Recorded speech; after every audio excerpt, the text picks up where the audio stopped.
Mudkip, Marshtomp, and Swampert, the Mudfish Pokemon. Welcome everyone, I'm Exceptional and I hope you are too. Today we will see how quickly I can defeat Pokemon FireRed, including the Round 2 Elite Four, using only my starter, whom I will allow to evolve. This is the last time that I'm gonna bash you over the head with my new rules, then I'll be doing an abridged version. They are, I can only use my starter in battle, no items in trainer battles except held items, no glitches, exploits, or RNG manipulations.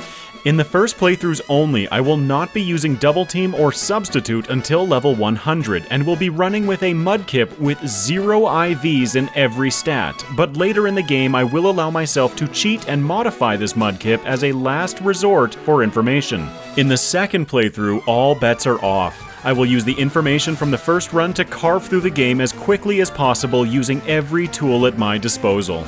It may be one of the most commonly used nicknames for Mudkip, but I choose to nickname ours Skipper today. It's such a fitting nickname for this Pokemon and I've always loved it. Plus, Swampert is loosely based on a Mudskipper. Cool! Even with our worst possible version of this Pokemon, we defeat the lab battle, getting a great early start on the game. As always, I'm trying to figure out what's possible before what's optimal in my first runs. As such, I do a beeline straight for Brock. We have early access to Mud Slap, which is like Sand Attack, but it does damage as well. It'll be super effective against Brock, and maybe the accuracy reduction will grant us the edge we need. Let's jump in.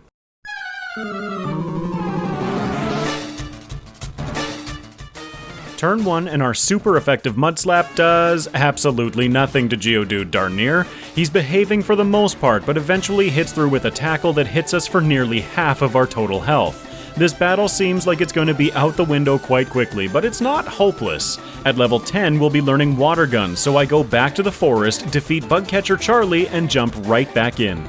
Water Gun is our win condition. Both of Brock's Pokemon are 4 times weak to it, plus it benefits from Stab or same type attack bonus for an additional 1.5 times multiplier. One shot followed by one shot, followed by Badge and TM39 Rock Tomb, which we are gonna need soon. Did you notice the latest update to the overlay? We now have live updating stats. Thank you a million times to Kangaskhan. And thank you to everyone who has helped support his latest video. On the way through Mount Moon, we have to take a quick pause as we level to 16. We now evolve into our second form, Marshtomp. Along with some stat boosts, it also dual types us to Water and Ground. We also learn Mud Shot, which now benefits from Stab as well. Nearing the other side, I make sure to grab the Helix Fossil, because blue, and we're blue. Abba-dee-abba-die. Once we exit the tunnel, in addition to having taught Rock Tomb from Brock, I also stop at the tutors to teach Mega Punch. Our damaging moves aren't fantastic yet, and I'm looking for any upgrade that we can muster. Then in Cerulean, I decide to face Rival 2. Rock Tomb gives us a super effective option against his lead Pidgeotto, who is notorious for ruining my day with sand attacks. We can take out Bird Brains, but along with the benefits of dual typing comes a major downfall. We're now not just weak to grass moves, we're 4 times weak, and once Bulbasaur decides to smack us with one, we get knocked out from nearly full health. Granted, he is in overgrow range. Well, that was no fun. Maybe I'll test our luck against Misty instead. Defeating her, after all, will grant us TM3 Water Pulse for an increase in our water damage. But, when did Staryu become such a beast? And well, if Skippert can't take out Staryu, we don't stand a chance against Starmie. I defeated the trainers in Misty's gym, leveling to 20 after a couple more attempts. Let's take another crack at Rival 2. Being level 20 brings us over a damage rounding threshold, so Bulbasaur will now be a 2-shot instead of 3, increasing our odds. We also have managed to avoid a sand attack, and though we take a heavy Vine Whip, we're able to clear out Bulbasaur this time. Abra is free, and then all I have to do is hope that 13 health is enough for Rattata. Thankfully, it is. Sweet. I then roll through the next route, not grabbing anything extra. We can then help out Bill, and with our added levels, let's take a real attempt at Misty, instead of simply seeing how badly she hurts.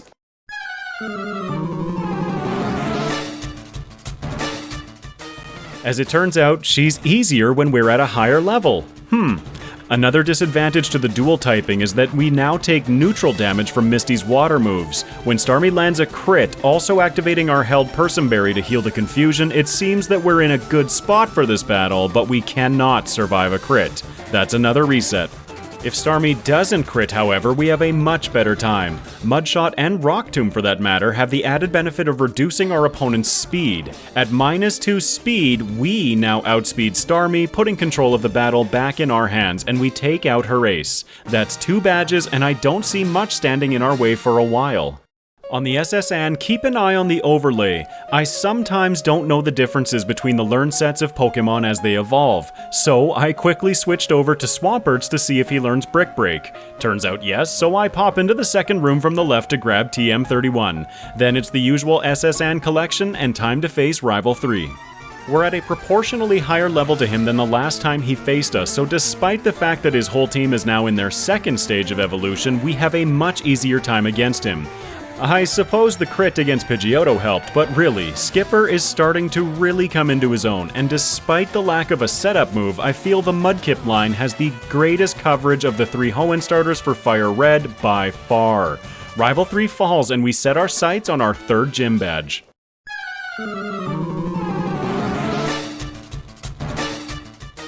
Alright, I'm done discussing the disadvantages of the dual type. Easily one of the most impactful benefits is that as a ground type, our weakness to electric type moves is not only mitigated, but completely removed. Surge's entire team can only hit us with normal moves, honestly the most threatening of which is Sonic Boom from Voltorb. Stab's super effective mud shots cake his team in silky yuck, securing an easy 3rd badge. I admittedly had a lot of trouble deciding which direction to take Skipper. On my way through Rock Tunnel, I divert south to teach Rock Slide from the tutor. With a move pool limited to 4 moves, I felt like we had to choose a lane, physical or special. With our typing and how well the moves perform, I felt that Surf and Earthquake were must-haves, leaving 2 slots available. Rock Slide and Ice Beam are both available, and I feel cover many of the same needs. I've decided to go with Rock Slide as Swampert's base stats indicate the physical attack would be better, but we'll keep an eye on that prediction for the rest of the run.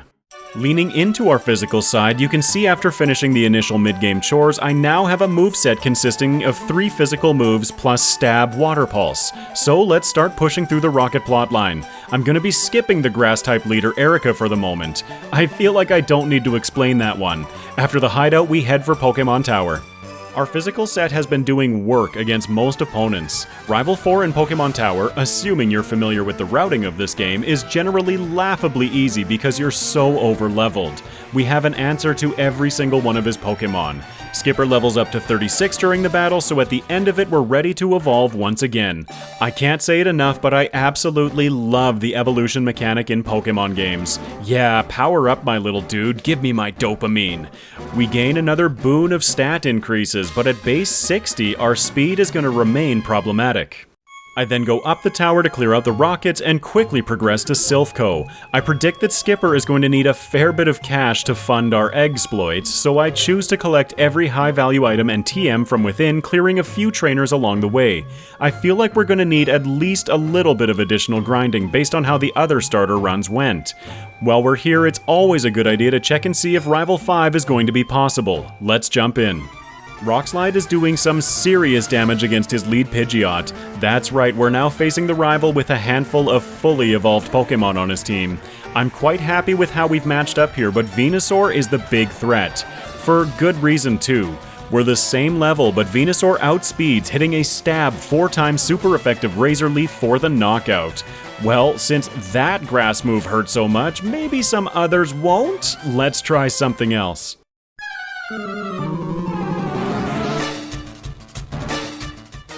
I forgot to equip a Cherry Berry going into this battle. Her lead Victory Bell tends to prioritize using it on the first turn. As a result, we're quickly overwhelmed by damage with Victory Bell hitting for well over half, and Vileplume then ending the battle before we get another move in.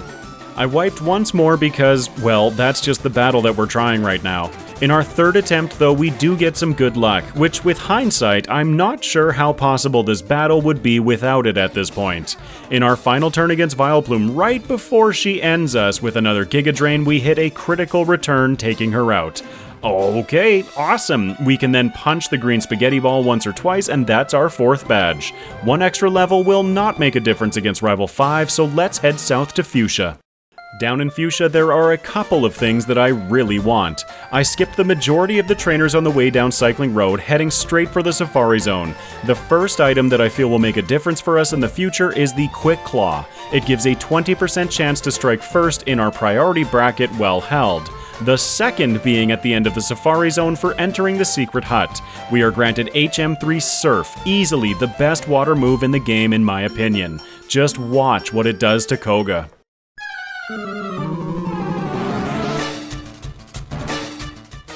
Stab Surf absolutely dismantles his team. It one-shots both of his Coughings, and I switched to Mudshot for Muck for 2 reasons. One, the Coughing line all has Levitate, making them immune to ground-type moves, and second, because of our stats. Our attack is higher than our special attack, and his defense is lower than his special defense. His Ace Weezing is also a 2-shot with Surf, and we now have 2 progression options: Rival 5 back at Sylph or Surfing the Sea down to Blaine. I choose to reattempt Rival 5 with the additional levels after a little bit of training in the fighting dojo. There's great XP and more attack EVs within that I wanted. Pidgeot falls immediately, and then I take a second to try and figure out my best move against Venusaur. I go with Return and get a crit. Well, that's all we needed. Venusaur is the biggest threat, but I usually choose the Venusaur team for physical attackers for a different reason: the double Intimidate. Gyarados' Intimidate brought our attack to being almost even with our special attack, and when Growlithe comes out hitting the second Intimidate, our attack is now reduced well below our special attack. Keep this in mind moving forward, but for now Rival 5 falls and we're moving on to our next gym leader, Sabrina.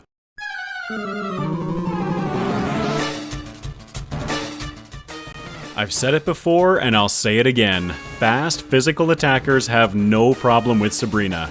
Granted, Skipper doesn't exactly fit in the fast category, but we have more than the physical prowess that we need to smash through Sabrina's team. Her Kadabra and Alakazam both outsped, dealing a total of 28 damage. We win. There's nothing interesting that happens in between, so let's check out Blaine.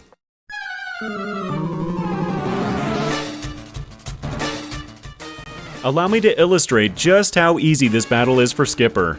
Blaine is another trainer with 2 Intimidates for us, but we have Stab's super effective Surf. It washes away his lead Growlithe, Ponyta, and Rapidash in a single shot, but Rapidash did outspeed and got in 1 Fire Blast, of course burning us as well. It seems that his Ace Arcanine is just outside of one-shot range, so enjoy his health bar going from nearly empty to full over and over as our burn whittles us down. Once Blaine is out of healing items, we win! Yeah, look at our poor attack stat though. Including the burn, it's a quarter of what we started the battle at. I hadn't really picked up on this yet as I was running. I'm definitely not used to being able to see my stats at all times yet. I will become very aware of it in the Elite Four, but we still have a little bit of game to play before that. Nothing interesting happens while helping Bill in the Sevi Islands, so let's skip everything again, setting our sights on finishing the gym challenge. Let's check out Giovanni.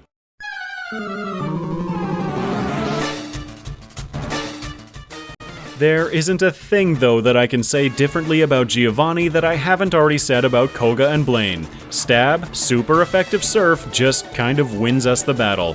His Dugtrio ended up being faster than us, but that's the one hit that we take as we absolutely destroy his team. That's the gym challenge complete, but we're about to encounter another problem. I've skipped a lot of grinding, and the trainers in both Blaine and Giovanni's gyms can now not be faced. They're worth a lot of experience, and what I'm about to find out is that Skipper is not ready for Rival 6. Anytime Pidgeot leads with Feather Dance, I've decided to just reset immediately. There's nothing that I can do as a physical attacker starting the battle at -2. You can see the fruits born by attempting after taking a Feather Dance. We barely even see Venusaur before he melts us. Even under ideal conditions against Pidgeot, however, Venusaur still outspeeds and destroys Skipper. Looks like we have some grinding to do. Generally, when I'm grinding, I'm aiming to get over damage rounding thresholds, which exist at every level that ends in a 0, 3, 5, and 8. Today, we're going to be seeing something a little different though. As I wipe and grind, progressively leveling up, I start to see a threshold that I can try to surpass. Venusaur outspeeding us is a death sentence. At 105 speed, we're getting close, but not quite there yet. As you can see, at level 60, we're at 103 speed, and Venusaur beats us with another Growth/Razor Leaf combo. If I could just outspeed him though, we could avoid that Razor Leaf.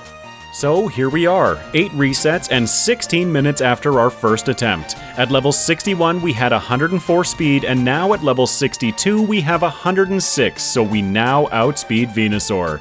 If you're curious, I've cleared all of Cycling Road, the entire sea around Cinnabar, the Fighting Dojo, and most of the route east of Fuchsia at this point. I've discovered that hitting Surf first, then Earthquake avoids putting Venusaur in overgrow range as well. Any safety is good safety. With him out of the way though, it's quite funny. We finished the rest of the battle without taking another hit. Yup, it's just that easy. This is not the end of Venusaur's threat, but in the leagues he uses Solar Beam instead of Razor Leaf, which at least is easier to play around. I have one final stop to make before entering the league. While running, I was still contemplating physical or special, and so with our physical moveset already built, I come to Celadon City and spend another 100k on both TM13 Ice Beam and the Mystic Water from the Game Corner. I of course do this in 2 trips because my first runs are always super dialed in. Alright, enough teasing about the league, let's jump into this thing. Lorelei kicks us off.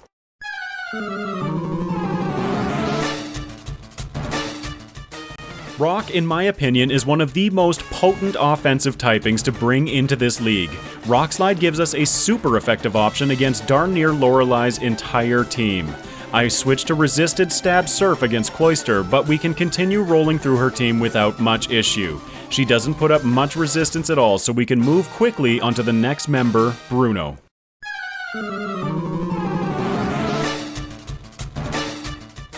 So, Stab Surf continues to be incredibly powerful here as well. I use it to defeat both of his Onyxuses, switching to Earthquakes for his Hitmons and then back to Surf for Machamp. When I mentioned earlier that the Mudkip line has the best coverage of the 3 Hoenn starters for defeating FireRed, I mostly meant Surf. Seriously. The power of Stab Surf cannot be understated.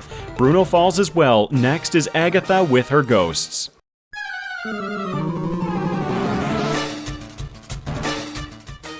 By Agatha and her ghosts, of course I mean Agatha and her poison types. This battle always makes me so sad with access to Earthquake. With the exception of Arbok, because of their ability Levitate, I can't hit anyone on her team with Earthquake. So what do I fall back on? I've tried a few Rock Slides, but honestly, Surf is doing better. Maybe that's what I should start calling water types, Surfers. Return has felt like dead weight on our moveset for quite a while, so between battles I teach TM44 Rest over it. Back in the battle, about where we failed last time, Rest gives us a great option to recover. Skipper does have the bulk after all, and with the recovery that Rest affords us, we can make it through the remainder of Agatha's team, again relying primarily on Surf. I'll only need 1 for Lance, hopefully. He's our next challenge.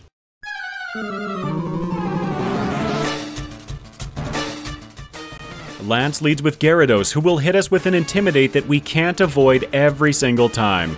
Look at that though, our higher attack stat after the Intimidate is lower than our special attack stat. Are you starting to see the second playthrough forming in my mind? I was determined to not switch strategies quite yet, so I stick with Rock Slide. Another issue reveals itself quite quickly though, as we run out of power points and have to reset. 5 wipes later and I've decided to finally dip into our rare candies, leveling up to 68 over the next damage rounding threshold. This gives us a chance to 2-shot Gyarados, which we do here, including a very nice flinch. I have a Surf save for Aerodactyl this time, taking him out, and against his Ace Dragonite we see the power of Rest saving us again. It ends up being for naught though, as we miss the one-shot with Earthquake against his first Dragonair and get taken out again. If I manage to exercise patience and Rest against the Dragonairs, then we see a successful battle.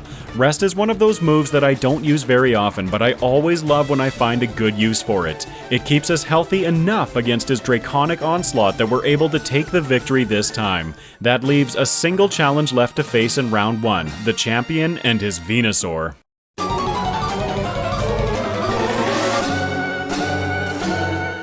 How is this battle going to go though, you may wonder? Well, we start off strong against Pidgeot. We aren't able to one-shot, but switching to Surf, it's actually doing half. Pidgeot manages to tag us with a Feather Dance before we take him down, so let's see what Venusaur looks like at -2 attack. Not good. But you can see him now using Solar Beam gives us a small advantage back. As a 2-turn move, we have a little bit more wiggle room available to us. Our health must be right on a threshold that the AI can see a KO from. I wiped again because Venusaur outspeeding us allows him to hit through with Solar Beam every time. We know the solution to that, but in this battle we see something a little odd. Pidgeot switches to Venusaur while I surf, doing a little bit of damage. Then, as Venusaur takes in Sunlight, our Stab Earthquake can bring him down. Huh. After that, the battle isn't exactly over, but with the recovery from rest, we can pretty much bulk our way through Gyarados, with the rest of his team falling to our incredibly diverse move pool. Super cool, that wasn't so bad, right? When I was initially looking at this run, I was so worried about our lack of a setup move when compared to the other Gen 3 starters. Skipper has surprised me so far though, but round 2 is a whole nother beast. Skipper clocks in with a round 1 time of 1 hour, 33 minutes, and 23 seconds at level 69, nice, with 26 resets. This took 5 hours and 9 minutes of game time. There isn't really anything to mention between the leagues. I clear out the rockets, grabbing the Ruby and Sapphire for Celio, grab the leftovers, and we're ready to jump right back in. Along with some team and moveset changes, all teams have been powered up by around 12 levels. Let's jump in.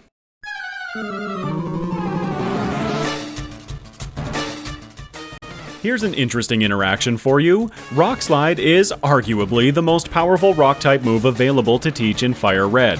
Super effective Rock Slide has an effective power of 150, but with the benefit of Stab, Neutral Earthquake is also hitting for 150 effective power. I may be finding more and more reasons to go special next run. In this first attempt, we're working through Lorelei's team without issue, then Jinx puts us to sleep. She then hammers away at us until we faint, sleeping peacefully. Gosh, I wish I could sleep that deeply.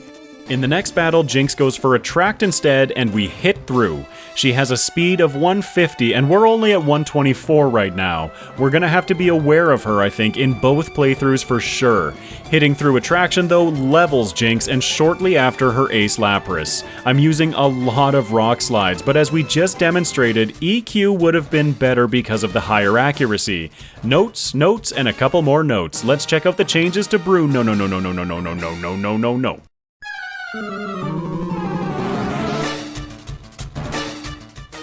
Well, not a whole heck of a lot to be honest with you. His Onyxes have been upgraded to Steelixes, but Stab's super effective Surf is still way more than they can handle. Both Hitmonchan and Lee have lower defense than special defense, so I switched to Earthquake for them, with more Surfs handling Machamp in the back. Surf's up, dude! Whoa, we totally kicked his butt, man! Tubular. That's 2 down, number 3 is Agatha.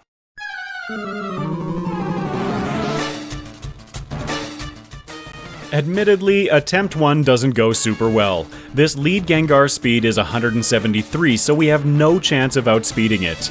Agatha very effectively keeps us asleep and confused. We manage to tag her with a single hit as she pummels us with Psychics. The next bit of bad news is that Arbok also outspeeds, but at only 134 we have some hope for that one.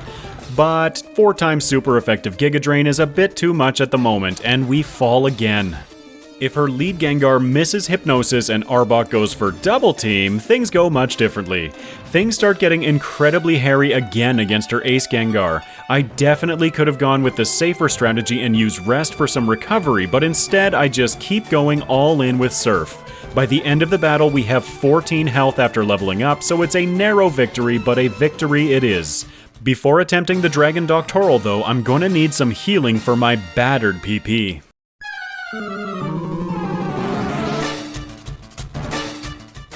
Or I could just try the super risky strats and not take a second to recover. Power points generally make battles much easier to win.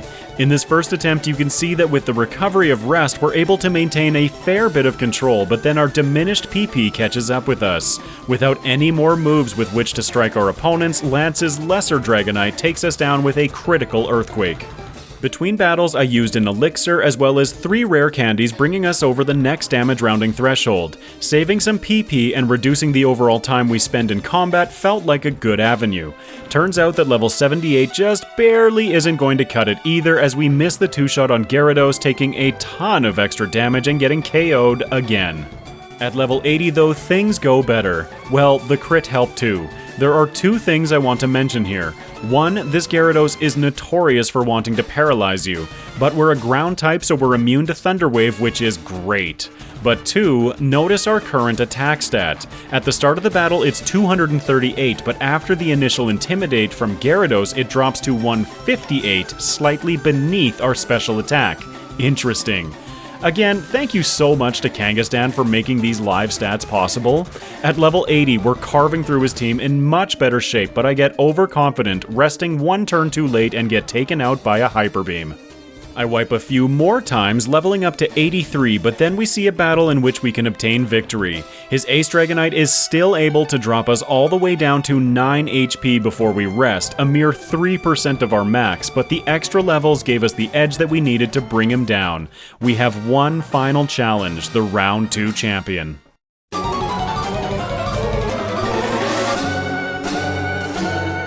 It becomes apparent early that Rest is likely going to be our friend in this battle as well. Heracross is absolutely pummeling Skipper with Stab Mega Horns, and our damage isn't exactly stellar. In fact, our damage only becomes stellar once he drops us under 1/3 of our max health, putting us in range of our ability Torrent. It still isn't nearly enough, and the champ switches into Venusaur, who tanks Surf like it's nothing. He brings in Sunlight, we miss the KO, and that's reset 1 against the champ. After a few more wipes, I've used all of the remaining rare candies that we have, bringing us up to level 86. I have documentation from a Pokemon Challenges video about switching logic in Generation 3, but I haven't had a lot of time to sit and really understand it. As such, I don't really understand this one, but the champ decides to swap in Venusaur again this time, but into a Rock Slide. This does enough damage that while Venusaur brings in Sunlight, our Earthquake knocks him out. I work through Heracross being left at half health, but then I decided to just go for the moves I figured would be one-shots.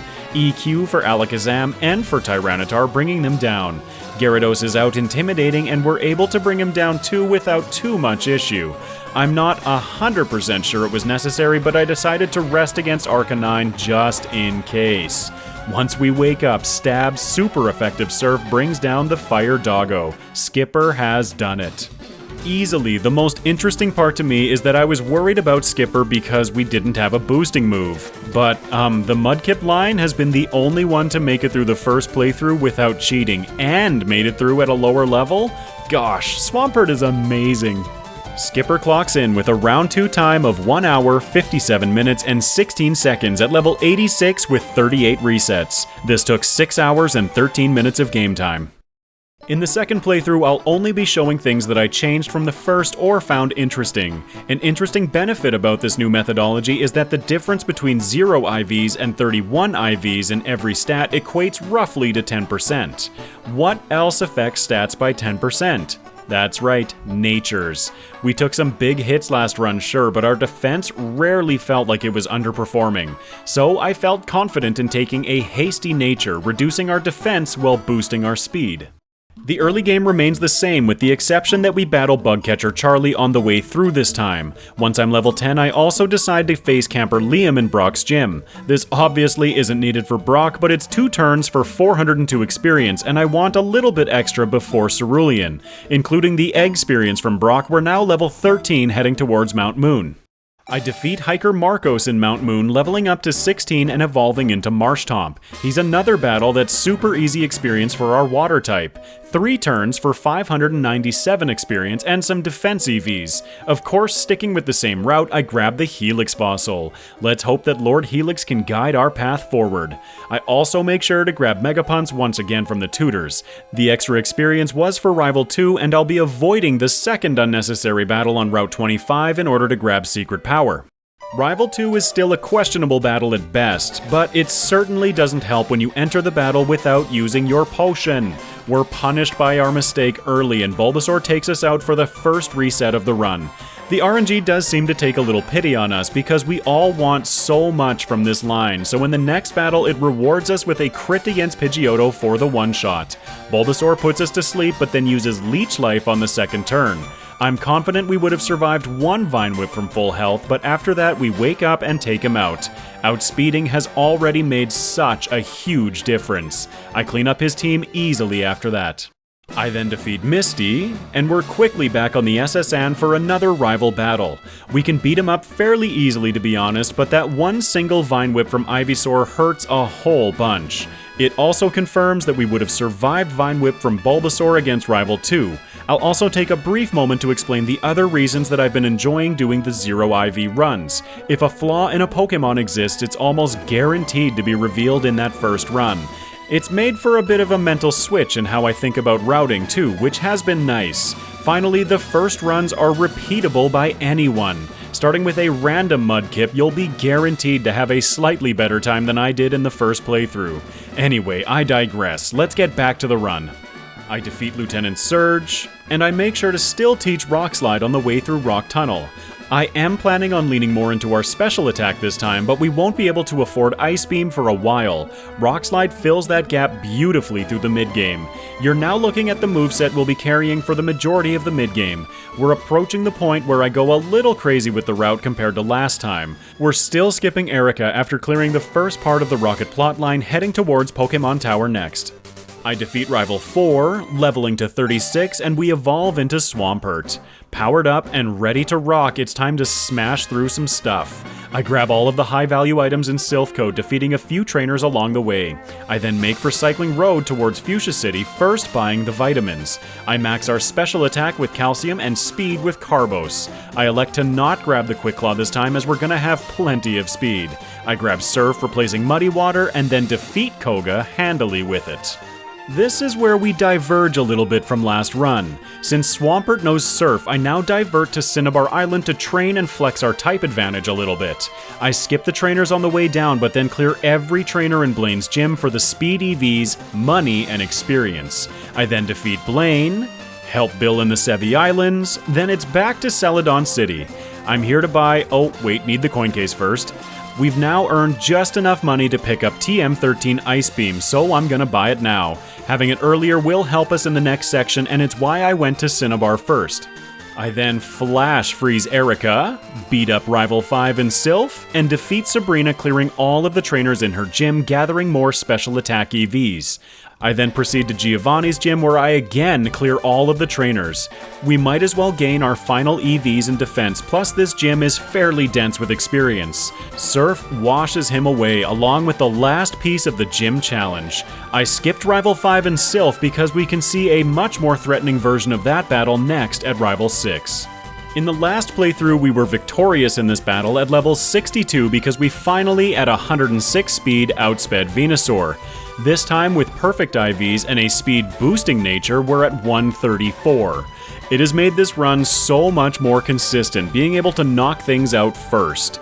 Ice Beam can one-shot Pidgeot, but against Venusaur I roll low damage ranges between Rock Slide and another Ice Beam, and he takes us out with a stab, 4x super effective, Overgrow boosted Razor Leaf. Ouch. What's a better solution though? Well, Earthquake, of course. From there, we can absolutely dismantle his team. Nobody stands in our way, and Gyarados even helps us out a little bit by setting up some rain. In hindsight, the only thing I could have done better was use Surf against Alakazam. With 2 Intimidates, our stab EQ'd couldn't quite knock him out, and I'm assuming that rain-boosted Surf would have. Oh well, we still won at full health. I have one final stop before the league. I revisit the Celadon Game Corner as we now have enough money to also grab the Mystic Water as a held item to make our Surfs hit that little bit harder. Okay, prep done, let's jump into the leagues. I had just enough cash left over for a couple of full restores, but we're honestly pretty secure in this first league.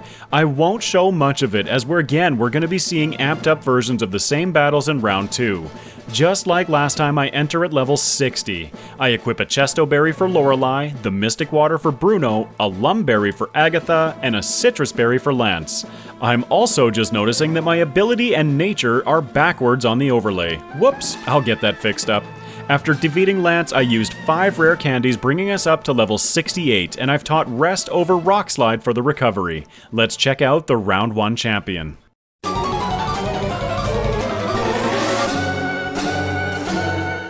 We have a fairly low chance of one-shotting his Pidgeot, but a chance it remains. We don't get it either time here, but take out Pidgeot without any incident.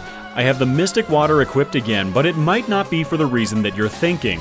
We're out of KO range from Venusaur, so he spends one turn setting up Growth as a double Earthquake combo takes him down. Speed is everything. Alakazam has 159, so we just barely don't make the cut against him, but we're okay. Gyarados is where I'll put the footage on Turbo. The champion feeds so many full restores to him, as I just can't quite seem to get him into a good range for KO. The Mystic Water is equipped to do more damage with our resisted Surfs against Gyarados, as Ice Beam won't do it alone. I take 16 turns to bring him down. It could be argued that Rest was detrimental over Rock Slide, but I found we won more consistently using Rest. Arcanine is last, getting taken out by one final stab, super effective Mystic Water boosted Surf, finishing off the champion and leveling up to 69. Nice. I feel like it's something that goes without saying, but speed is so important in solo runs. You don't need to outspeed everything, but being able to move before most opponents makes your life so much easier. Swampert clocks in with a round 1 time of 1 hour, 6 minutes, and 44 seconds at level 69, nice, with 2 resets. This took 4 hours and 12 minutes of game time. There are no changes to discuss between the leagues, so let's jump right back into things. Our first challenge is the Ice-type Elite, Lorelei.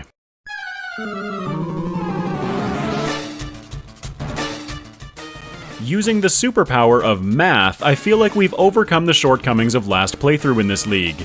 Given that Rock Slide's effective power of 150 matched Earthquake but had 10% less accuracy, I'm using EQ to go smashy smash against Lorelei's team. I switched to Surf for Cloyster, with her being kind enough to set up the Rain, and then Piloswine as well. At level 72, we're in range for a 2-shot against Lapras with more EQ. 73 would have made it more consistent, but as you can tell, we're pretty secure here. Let's talk about Bruno.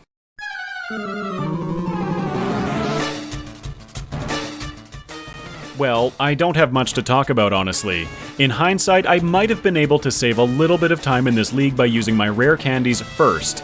I misclicked against Hitmonlee going for Surf instead of Earthquake, taking a Mega Kick in return, but it's against Machamp that we kind of stall out.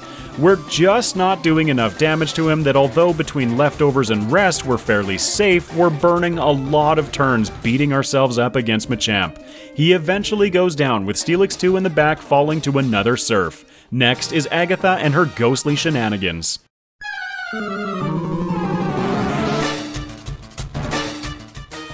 Her shenanigans are not strong today though. Now at level 80, we're able to not only dish out some hefty damage with our stab Surfs, but also Ice Beams against Crobat and EQ for Arbok. Swampert has the benefit of having plenty of natural bulk, so we can stand up to quite a few hits as we exchange turns with Agatha. Our natural bulk is amplified by leftovers, and it's quite the combo.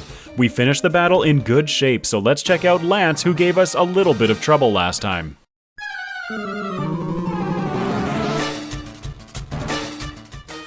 Lance is another battle where we can pretty much just brute force our way through. Swampert is a really effective bruiser, it seems. For comparison's sake, our attack stat in this battle is almost identical to when we had our successful attempt in the first playthrough. But the standout things are that our special attack is 41 points higher and our speed is also 43 points higher. Gyarados sets up while we strike him down with neutral Ice Beams, and 3 take him down before he gets too threatening. Aerodactyl of course outspeeds, but 1 Surf and he's down, while 4 times super effective Ice Beams can cut a path through Lance's Dragonites. Kingdra is the wild card, but Stab Earthquake is still a force to be reckoned with. That's the Lance battle, much more straightforward with Ice Beam. That leaves the round 2 champion. Let's jump in.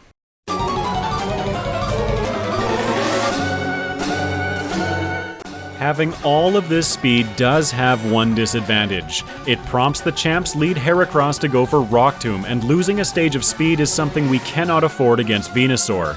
Heracross is reasonably likely to go for Counter or Mega Horn as well, and Rock Tomb only has an 80% chance of hitting in the first place. I had 2 solutions here. Substitute, but that restricted our moveset for the league in a way that I felt was suboptimal, or Fish for favorable behavior from Heracross. I suppose the third option would be to level up to the point that we could either afford to lose 1 stage of speed or one-shot Heracross, but that's boring. Let's go fishing. 4 super quick resets later, Heracross decides to go for Mega Horn. Yay! This allows us to drop him and then take out Venusaur quite handily with more Earthquakes. I then continue carving through his team quite effectively until we hit a little bit of a problem. That Gyarados problem that we had in round 1 has only gotten worse, and this one has the ability to set up. I just cannot seem to line up my damage in such a way that the Sandstorm damage doesn't put him into healing range. As a result, he just keeps getting healed and sets up a total of 5 Dragon Dances before unleashing a monstrous Hyper Beam that ends us. Well, that's fair enough. We end up getting a freeze in the next attempt, but he thaws quite quickly, so I feel like it was pretty inconsequential. I managed to line up my damage better this time. Ice Beam, Surf, Ice Beam did the trick. Gyarados falls, leaving Arcanine, who obviously stands no chance against us. A final stab, super effective Surf ends the battle. With the power of hindsight, if I were to redo this run, I might pursue Hidden Power Electric and teach it right before round 2 Lance over Earthquake. I feel like that might have eliminated that Gyarados threat and opened up an easier path to victory. Swampert clocks in with a round 2 time of 1 hour, 24 minutes, and 3 seconds at level 83 with 8 resets. This took 5 hours and 8 minutes of game time. With better routing leading up to Brock, we managed to save 2 minutes right off the bat. Because I had a plan going towards Misty, we actually end up saving a total of 6 minutes, fluctuating a bit through the next several badges. I'm not even gonna try bothering to line these things up. Consider them simply as badges 4 through 7 in no particular order. We've lost some of our lead by the 7th badge because of additional grinding, but catch up and lead almost by 5 minutes again by the end of the gym challenge.